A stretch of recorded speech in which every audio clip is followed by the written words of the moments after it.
Hello বন্ধুরা, আজ তোমাদের সাথে শেয়ার করব একটা শ্রাবণ মাসের সোমবারের গল্প। আমরা বেরিয়ে পড়েছি 4 জন মিলে শিবের মাথায় জল ঢালার জন্য। শ্রাবণ মাসের শেষ সোমবারের আগের সোমবারটা, কারণ শেষ সোমবারটা আমাদের কাজ ছিল, তাই আসতে পারবো না, তাই চলে এসেছি। আমরা গিয়েছিলাম নদীতে জল ডোবানোর জন্য।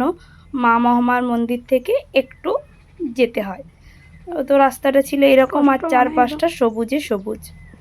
শিবের মাথাতে জল ঢালবো এই তো আশা নিয়ে আমরা বেরিয়ে পড়েছি। ঘট ভর্তি করে জলও নিয়ে ফেলেছি। এই সময় সবাই শিবের মাথাতে জল ঢালে। বাবা ভোলানাথের কাছে কেউ কোনো প্রার্থনা করলে সেটা কখনোই অপূর্ণ থাকে না। সবাই জল আনতে যায় নদীতে। অনেকেই এখন জল আনতে গেছে গাড়ি করে নদীতে, তারপর তারা বাঁক কাঁধে হেঁটে আসবে। তো আমরা সেটা করতাম ছোটোবেলায় সেজেগুজে নদীতে যেতাম জল আনতে। সবাই মিলে একসাথে খুব মজা হতো। পূজার ডালি আমার নাই, আমার শুধু জলের জায়গা। कहाँ पे जाते हम लोग अभी मंदिर जाते খাতে আর বিস্কুট খাতে সেই। এখান থেকে দূরে ওই যে দেখা যাচ্ছে, আমি দেখানোর চেষ্টা করছি, ওখানে কৃষ্ণ মন্দির রয়েছে। কৃষ্ণ মন্দিরটা আবছা আবছা দেখাচ্ছে, ওই চূড়াটাই হলো কৃষ্ণ মন্দির। আর এখানে দেখো মাঠ ভর্তি সবুজ ধান গাছের চারা, যেগুলো লাগানো হবে।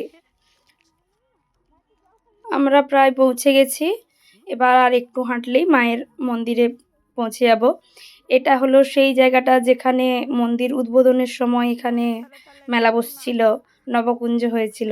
এখানে সেই মূর্তিগুলোই পড়ে আছে, যে মূর্তিগুলো তখন করা হয়েছিল নবকুঞ্জের সময়।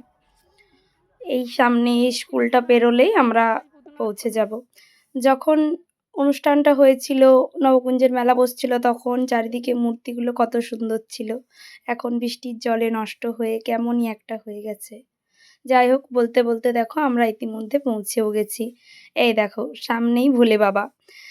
যারা ভোলে বাবা হয়েছে তারা নিয়ে যাচ্ছে বাঁকে করে জল।